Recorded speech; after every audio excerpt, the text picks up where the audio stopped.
أعوذ بالله من الشيطان الرجيم. بسم الله الرحمن الرحيم.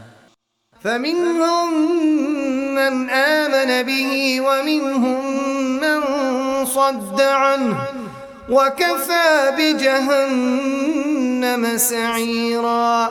إن الذين كفروا بآياتنا سوف نصليهم نارا كلما نضجت جلودهم بدلناهم جلودا غيرها ليذوقوا العذاب.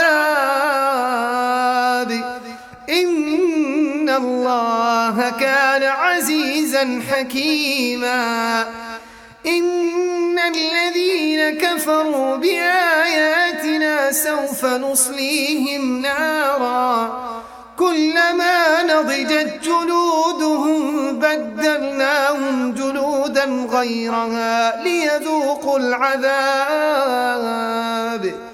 إن الله كان عزيزا حكيما.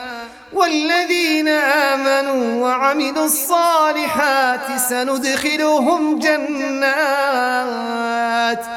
جنات تجري من تحتها الأنهار خالدين فيها أبدا لهم فيها أزواج مطهرة وندخلهم ظلا ظليلا.